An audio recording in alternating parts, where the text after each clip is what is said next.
Hello दोस्तों, आज का टॉपिक है चाइल्ड डेवलपमेंट एंड पेडागोजी। जो प्रीवियस ईयर का क्वेश्चन आंसर है, जो आपके लिए सीटेट एग्ज़ाम के लिए बहुत ही महत्वपूर्ण रहेगा। देखते हैं पहला प्रश्न क्या कह रहा है। पहला प्रश्न है विकास डैश डैश है। इसमें आप लोगों को बताना है कौन सा ऑप्शन सही है। ऑप्शन ए कह रहा है एक आयामी है, एक दिशाई है, और सी बोल रहा है में बदलाव किया जा सकता है। डी आनुवंशिकता द्वारा पूर्ण रूप से निर्धारित। तो आप लोगों को बताना है इसमें का राइट आंसर क्या होगा। तो चलिए देर न करते हुए मैं बताता हूँ, इसका राइट आंसर होगा option C. C is the right answer. Option number आप लोगों का सी होगा, विकास में बदलाव किया जा सकता है। चलिए अब दूसरा प्रश्न की ओर बढ़ता है। दूसरा प्रश्न क्या कह रहा है। दूसरे प्रश्न में कह रहा है इनमें से कौन सा पूर्णतः आनुवंशिकी द्वारा पूर्व निर्धारित होता है। ऑप्शन ए मित्रों का चयन, बी आंखों का रंग, सी शैक्षणिक सफलता, शिक्षा में रुचि। तो इसमें इसका आंसर होगा B. B is the right answer. आंखों का रंग, इनमें से कौन सा पूर्णतः आनुवंशिकी द्वारा पूर्व निर्धारित होता है, तो आंखों का रंग। तीसरा प्रश्न कह रहा है सीखने की वह प्रक्रिया क्या कहलाती है जिसमें बच्चे स्कूल जैसे सामाजिक संस्थाओं में प्रवेश करके सीखते हैं। ऑप्शन ए परिपक्वता, निष्क्रिय समाजीकरण, सी प्राथमिक समाजीकरण, डी द्वितीयक समाजीकरण। तो इसका राइट आंसर होगा D, option number D. D is the right answer. जी हाँ, इसमें बोल रहा है सीखने की वह प्रक्रिया क्या कहलाती है जिसमें बच्चे स्कूल जैसे सामाजिक संस्थाओं में प्रवेश करके सीखते हैं, तो वो द्वितीयक समाजीकरण प्रक्रिया कहलाती है। अब चौथा प्रश्न बोल रहा है कोहलबर्ग के भौतिक विकास समाजीकरण सिद्धांत में दूसरे स्तर पारंपरिक नैतिकता की तीसरी अवस्था को क्या कहा जाता है।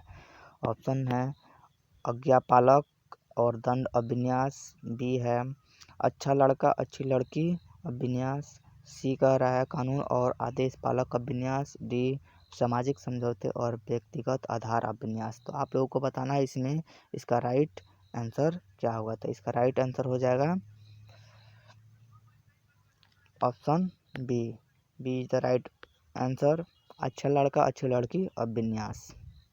चलिए अगला प्रश्न की ओर बढ़ते हैं। अगला प्रश्न कह रहा है जीन पियाजे के सिद्धांत में वर्तमान स्कीमा द्वारा परिवेश को समझ पाने की असमर्थता के कारण एक नए स्कीमा की रचना क्या कहलाती है। अब आप लोगों को बताना है इसमें कौन सा ऑप्शन सही होगा। तो चलिए इसका राइट आंसर होगा ए समायोजन। जी हाँ, जीन पियाजे के सिद्धांत में वर्तमान स्कीमा द्वारा परिवेश को समझ पाने की असमर्थता के कारण एक नए स्कीमा की रचना कहलाती है समायोजन। अगला प्रश्न कह रहा है 6 नंबर पियाजे के अनुसार कौन सा संप्रत्यय कार्य रूप सूचना को संगठित और प्रतिपादित करता है। तो आप लोगों को बताना है इसका राइट आंसर क्या होगा। तो इसका राइट आंसर होगा बी स्कीमा। जी हाँ, बी स्कीमा। पियाजे के अनुसार कौन सा संप्रत्यय कार्य रूप सूचना को संगठित और प्रतिपादित करता है। तो इसका right answer B is the right answer. चलिए अगला प्रश्न की ओर बढ़ते हैं। अगला प्रश्न कह रहा है रश्मि अपनी कक्षा में विद्यार्थियों के सीखने की क्षमता को ध्यान में रखकर विभिन्न प्रकार के कार्यकलापों का उपयोग करती है और सहपाठियों द्वारा अधिगम को बढ़ावा देने के लिए समूह भी बनाती है। निम्नलिखित में से कौन सा इसका समर्थन करता है। ऑप्शन ए है सिगमंड फ्रायड का मनोयौनिक सिद्धांत, बी लेओ वाइगोत्स्की का सामाजिक सांस्कृतिक सिद्धांत, सी लॉरेंस कोहलबर्ग का नैतिक विकास का सिद्धांत, डी बी.एफ. स्किनर का व्यवहारवादी सिद्धांत। तो इसका आंसर होगा, आप लोगों को बताना है क्या होगा। तो इसका राइट आंसर होगा B. B is the right answer. जी हाँ, बी लेव वाइगोत्स्की का सामाजिक सांस्कृतिक सिद्धांत आप लोगों को मालूम ही होगा। अब अगले प्रश्न की ओर बढ़ते हैं। अगला प्रश्न कह रहा है इनमें से कौन सा अध्यापक द्वारा पाठ का उदाहरण नहीं है। ऑप्शन है अनुकरण के लिए कौशलों का प्रदर्शन करना, बी रटना इशारे एवं संकेत, डी सहपाठियों संग साझा शिक्षण। तो आप लोगों को बताना है जल्द से जल्द कि इसमें इसका राइट आंसर कौन सा होगा। तो इसका भी राइट आंसर होगा B. B is the right answer. इनमें कौन सा अध्यापक द्वारा पाठ का उदाहरण नहीं है, तो रटना। जी हाँ, रटना इसका उदाहरण नहीं है, बाकी सब है। अगला प्रश्न कह रहा है, अगला प्रश्न की ओर चल रहे हैं। अगला प्रश्न 9 नंबर है।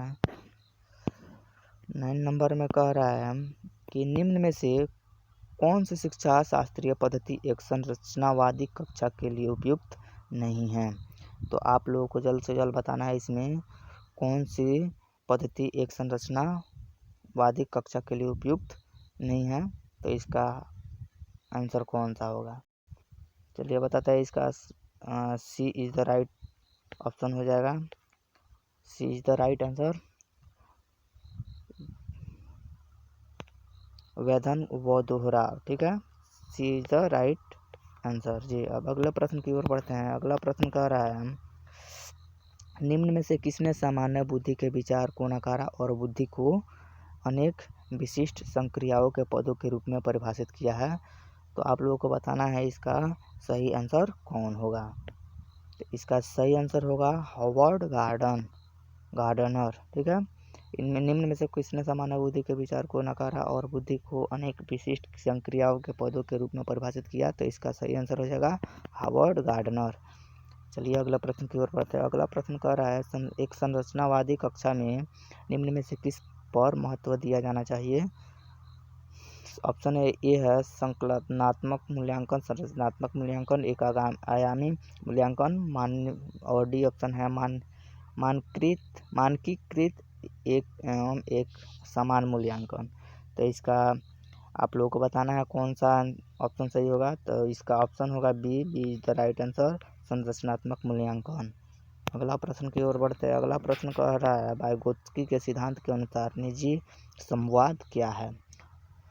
ऑप्शन ए है बच्चों के आत्मकेंद्रियता का द्योतक होना, बच्चों के क्रियाकलापों और व्यवहारों का अवरोधक होना, सी जटिल कार्य करते समय बच्चों को उसके व्यवहार संचालन में सहायता देता है, और डी है यह संकेत देता है कि संज्ञान कभी भी आंतरिक नहीं होता है। आप लोगों को बताना है इसमें कौन सा ऑप्शन सही होगा। तो इसका ऑप्शन होगा C is the right answer, जटिल कार्य करते समय बच्चों को आंतरिक व्यवहार संचालन में सहायता देता है।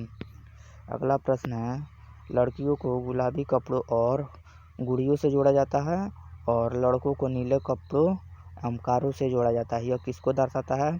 ऑप्शन ए है जेंडर निरंतरता को, बी जेंडर सशक्तिकरण को, सी जेंडर विविधता को, और डी जेंडर रूढ़िवादिता को।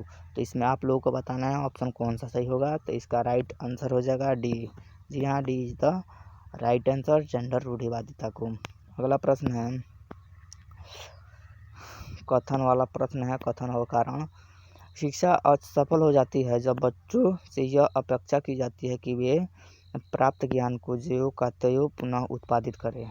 और कारण में देखिए लिखा है जानकारी का पुनः उत्पादन बच्चों के सीखने का अर्थपूर्ण द्योतक है।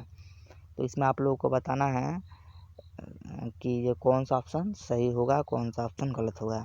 और इसमें कथन भी दिया है और कारण भी दिया है, आप लोगों को सब बताना है। तो ये है ए और आर दोनों सही है और आर सही व्याख्या करता है कि ए की, ठीक है। और बी बोल रहा है ए और आर दोनों सही है लेकिन आर व्याख्या नहीं करता है। ए की, सी है ए सही है और लेकिन आर गलत है। डी बोल रहा है ए और आर दोनों गलत है। तो इसमें आप लोगों को बताना है कौन सा ऑप्शन सही होगा। तो इसका ऑप्शन सही होगा C is the right answer, C is the right answer. A सही है लेकिन आर क्या है, गलत है।